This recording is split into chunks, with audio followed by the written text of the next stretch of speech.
if you're grappling with the unpredictable swings of bipolar disorder, you know those mood shifts aren't just, well, an inconvenience. No, not all. They can be a profound, often debilitating barrier to keeping steady work. Absolutely. And for many, Social Security's disability insurance, SSDI, it isn't just some benefit program.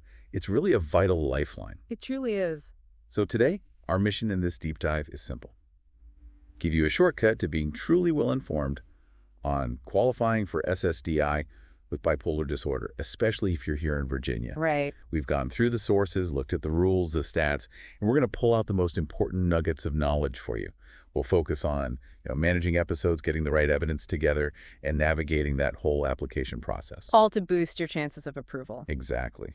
And it's true, the process can feel like a labyrinth sometimes. It's incredibly complex. But I really want to reassure you listening that with the right information and a clear strategy, maybe a bit of insight into how the SSA actually looks at these claims, you absolutely can navigate this confidently. Okay. We're going to break down the key areas, help you understand how to secure the benefits you deserve. Okay, let's unpack this then. Yeah. We hear bipolar disorder, we think mood swings, but let's dive into what that really means for someone trying to hold down a job. Yeah. It's a mental health condition, right?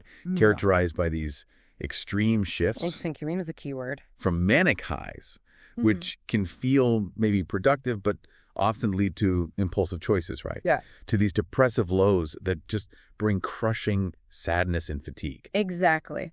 And these shifts, they can disrupt everything: daily life, relationships, and definitely employment in ways that, frankly, many people just don't fully grasp. Yeah. And when we talk symptoms during manic phases, it's not just high energy. You might have racing thoughts, like your mind won't shut off, a significantly reduced need for sleep, maybe running on fumes for days, and sometimes impulsive behaviors that can really cause problems at work or home. And the other side, the depressive episodes. Yeah, those bring just overwhelming sadness, fatigue that makes even getting out of bed feel like climbing a mountain. And a profound loss of interest in everything, including work, things you used to enjoy. So how does this translate to SSDI eligibility? What does the SSA look for? Okay, so for SSDI, the Social Security Administration needs to see two main things related to the condition itself. First, it must have lasted, or be expected to last, for at least 12 continuous months. Okay, a full year. A full year.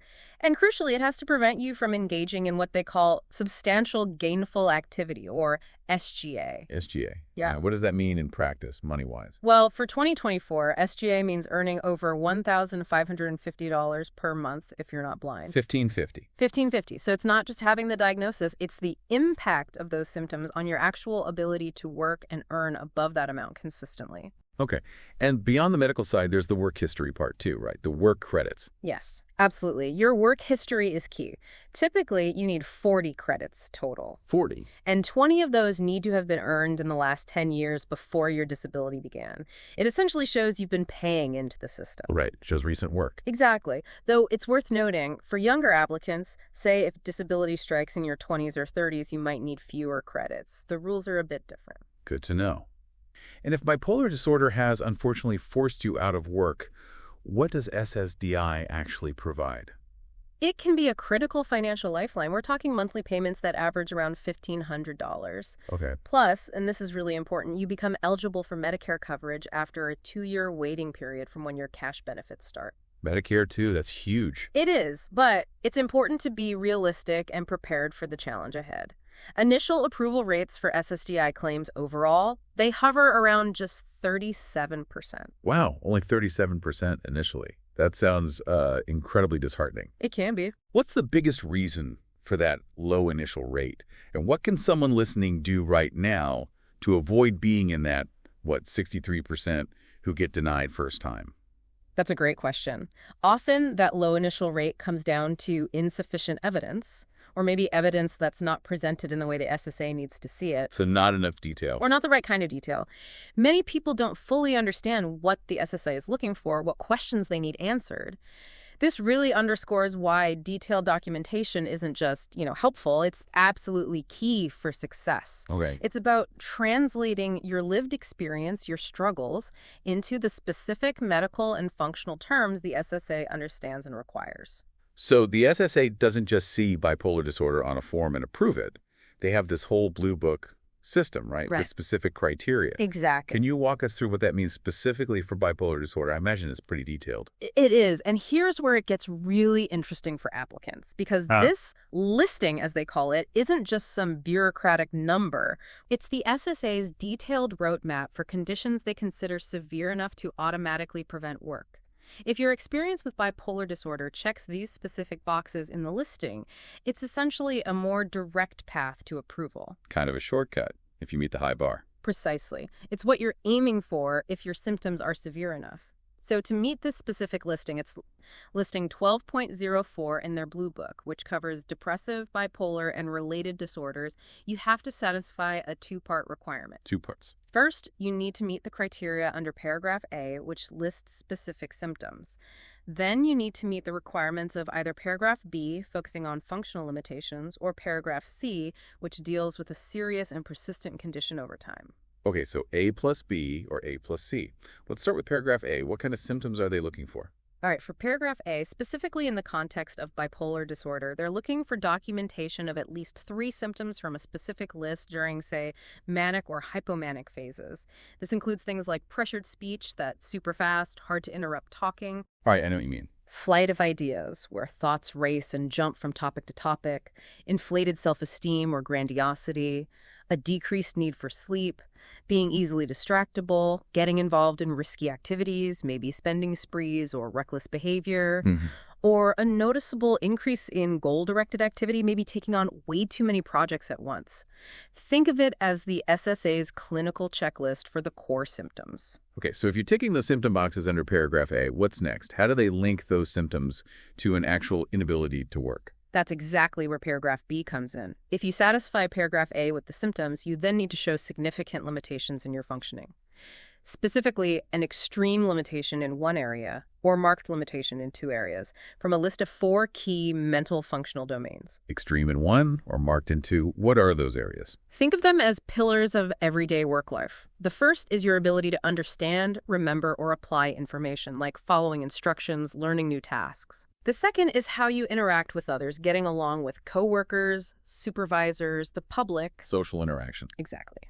The third is your capacity to concentrate, persist, or maintain pace, basically. Staying focused and productive throughout a workday without getting easily derailed. Sustaining effort. Precisely. And the fourth is your ability to adapt or manage yourself, handling workplace stress, changes in routine, managing emotions, maintaining hygiene. If bipolar disorder severely impacts one of these to an extreme level or 2 of them to a marked level, that meets paragraph B. That makes sense. And what about the alternative, paragraph C? Paragraph C is a bit different. It's designed for individuals with a long-term, well-documented history of the disorder who might not meet the severity level of paragraph B right now, but whose condition is serious and persistent. Okay. It requires a documented history of the disorder spanning at least 2 years. And evidence of ongoing medical treatment, medication, therapy, support that helps diminish the symptoms. And despite that help, you have minimal capacity to adapt to changes in your environment or demands that aren't already part of your daily life. It shows a long-term, fragile stability that's easily disrupted. Right, so it paints a picture of long-term impairment despite treatment. Oh, right. Yeah. Now, what happens if someone's condition is severe, it impacts their work, but maybe it doesn't quite tick all those very specific boxes for listing 12.04? Does that mean it's game over? No, not at all. And that's a really crucial point. Many people get approved without meeting a listing. Okay. If your condition doesn't precisely meet or equal the severity of a listing, the SSA then moves on to assess your residual functional capacity, or RFC. RFC, residual functional capacity, what does that involve? This is where they determine what you can still do despite your limitations. They look at your documented symptoms and decide if you can perform your past relevant work or if you could adjust to any other type of work that exists in the national economy, considering your age, education, and experience. So they're looking at your capabilities. Yes, but crucially, with bipolar disorder, it's vital to document how even seemingly light or sedentary work might be impossible.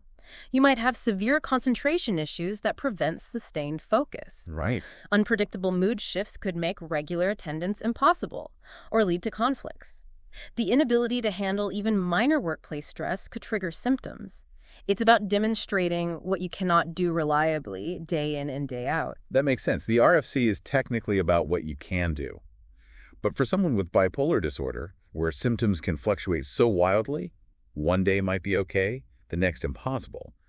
How do you capture that inconsistency effectively on an RFC form? That seems like a major challenge. That's precisely the challenge and really where the nuance comes in. You have to emphasize not just what you can't do, but how often you can't do it or how unpredictably your ability fluctuates. Okay. For instance, you might be able to concentrate well for an hour one day, but the next day, maybe a manic or mixed episode means your thoughts are racing, and focusing for even 10 minutes is out of the question. So the lack of reliability is the key limitation. Exactly. That inconsistency itself needs to be documented and highlighted as a functional limitation, because employers need reliable, consistent performance. Yeah. That's often the core argument for why even simple jobs aren't feasible. Now, let's zoom in a bit. We're talking specifically about Virginia today. Are there Virginia-specific factors people should be aware of? Where do claims actually get processed here? Right. So in Virginia, your initial application usually goes through your local Social Security office. They handle the intake. Okay. But the actual medical decision, the disability determination, is made by a state agency called Disability Determination Services, or DDS. Virginia has DDS offices in Richmond, Roanoke, and Norfolk. BDS, got it. If your claim is denied initially and then denied again on reconsideration, your appeal would likely involve a hearing before an administrative law judge, probably in Richmond or another regional hearing office. Okay. Any unique challenges or stats for Virginia we should know? Well, there is a significant Virginia-specific statistic to be aware of, particularly for mental health claims like bipolar disorder. The initial denial rates for these types of claims tend to be higher in Virginia than the national average. We're looking at around 65% denial initially for mental health claims. 65%. Wow, that's even tougher than the overall average you mentioned. That sounds incredibly daunting. It does sound daunting, yes. But, and this is a really critical point for you, the listener, if your initial claim is denied, you file for reconsideration. If that's also denied, you request a hearing before an administrative law judge, an ALJ. The hearing stage. Yes. And here's the surprising and frankly encouraging fact. At that ALJ hearing stage in Virginia, like elsewhere, the approval rate jumps significantly, often to around 50% or sometimes even higher. So half the cases that get to a judge get approved. Roughly, yes. Which means don't give up hope if you get that initial denial. The appeals process, especially the hearing, is often where claims based on complex conditions like bipolar disorder are ultimately approved. Persistence is key. That's really important perspective. So given those higher initial denial rates in Virginia, what's a key tip for Virginians? Detailed RFC forms from your treating psychiatrists or psychologists are especially crucial here. Why specifically in Virginia? Well, given those tougher initial denial rates, particularly for mental health, the DBS examiners in Richmond, Roanoke, and Norfolk seem to be particularly rigorous about seeing a clear, direct link between your diagnosed symptoms and specific work-related limitations. They want the connection spelled out. Exactly. They want to see how that flight of ideas you mentioned isn't just a symptom, but how it specifically prevents you from, say, following multi-step instructions reliably, which is crucial for almost any job, even simple or remote work. Or how anxiety prevents interacting with supervisors. They need that specific impact on work capacity clearly stated by a medical professional. Makes sense. What about age? Does that play a big role? It does. For individuals under 50, the SSA rules generally assume a greater ability to adapt to different, perhaps lighter types of work, so the bar can feel higher. They think younger people can switch jobs more easily. That's the underlying assumption in the rules, yes. So if you're under 50, it's even more vital to clearly illustrate how your bipolar episodes specifically sabotage your ability to function reliably in any work setting. Can you give an example? Sure. For example, documenting that during manic or hypomanic states, impaired judgment consistently leads to serious workplace conflicts or unsafe decisions. Okay. Or that during depressive episodes, the fatigue and lack of motivation lead to frequent, unpredictable absenteeism that makes holding any job, even part-time, unsustainable. It's about those real-world work-related consequences. Got it. And how long does this initial process usually take in Virginia? The average time for an initial decision on an SSDI claim in Virginia is currently running about 7 months. 7 months. Okay, good to know for planning. So given all this complexity, the criteria, the Virginia specifics, what can you actually do to build a stronger case when you're living with bipolar disorder? What are the practical steps our listener can take right now? Okay, the first And perhaps most important thing is actively managing your bipolar episodes through consistent treatment. Why is treatment so important for the claim itself? Well, two reasons, really. First, consistent treatment obviously helps you manage your symptoms better, which is the primary goal. But second, from the SSA's perspective, it demonstrates the severity of your condition you need ongoing care, and it shows you're complying with medical advice. Ah, compliance. They like to see you're doing your part. Exactly. They favor applicants who are actively trying to manage their condition. So sticking with your treatment plan, whether that's medication like mood stabilizers, maybe lithium or others, or therapy like cognitive behavioral therapy, CBT, which helps manage thought patterns and behaviors. Right. And also lifestyle adjustments like trying to maintain consistent sleep routines, managing stress. All of that is important evidence. The key is showing that despite these consistent efforts and treatment, your condition still prevents you from working reliably. Okay, so treatment is step one. You mentioned documentation is paramount earlier. Beyond the obvious doctor's visit summaries, are there types of evidence people often overlook that could really strengthen a bipolar disorder claim? Yes, absolutely. That's a great question because people often think only about the official medical records, but diligent personal documentation can be incredibly powerful. Right, keeping a journal. Exactly. Or using an app. Track how your episodes specifically affect your ability to function day to day and, crucially, how they impact work-related tasks. So what kind of details should you track? Log manic periods that might lead to, say, overspending that causes financial stress, or impulsive arguments with family or coworkers, or an inability to focus on tasks. And log the depressive episodes, the days you couldn't get out of bed, missed work or appointments, had trouble with basic self-care, or felt utterly unproductive. Note the frequency, duration, and severity. And what do you do with these logs? Just keep them? No, the crucial step is to share these logs or summaries with your doctors, especially your psychiatrist or psychologist. Ah, so they can incorporate it. Yes. So they can see the real-world impact between visits and incorporate that information into their treatment notes and, very importantly, into those RFC assessments they might fill out for you. These detailed personal accounts provide vital context that sterile medical records alone might miss. They bridge the gap between diagnosis and functional limitation. That makes a lot of sense. Now, what about the evidence the SSA requires? The official stuff. Right. The SSA needs what they call objective medical evidence from acceptable medical sources. Primarily, this means licensed medical professionals like psychiatrists, psychologists, maybe clinical social workers in some cases. Okay. Key documents you absolutely need include official confirmation of your diagnosis, your complete treatment history showing consistent care over time. Right, that consistency again. Any records from hospitalizations or emergency room visits related to your mental health, and results from any psychological testing you've undergone. And specifically for meeting that listing 12.04 we talked about, you'll need detailed documentation of your symptoms from your doctor's progress notes, maybe mental status examination findings. And the RFC forms. Those RFC forms we keep mentioning are vital, whether trying to meet a listing or proving inability to work otherwise.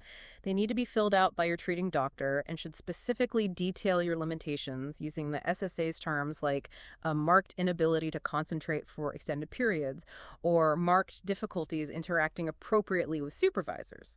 They need to explicitly link your symptoms to your inability to perform work tasks. So the doctor translates your condition into the SSA's language. Perfectly put. And don't overlook non-medical evidence either. Like what? Statements from former employers about your job performance, absenteeism, any difficulties you had maintaining employment, or maybe accommodations they tried to provide that didn't work. Oh, interesting. From employers. Yes. And even statements from family members, friends, or caregivers who have witnessed firsthand the impact of your condition on your daily functioning can add valuable perspective. Okay. One final tip on evidence. Get started obtaining these records from your doctors and past employers promptly. Delays in getting and submitting this information can significantly drag out the processing time for your claim. Be proactive. Okay, great advice. So we've covered the complex landscape, the symptoms, the SSA criteria, the importance of documentation, Virginia specifics. Now let's get really practical. You understand all this.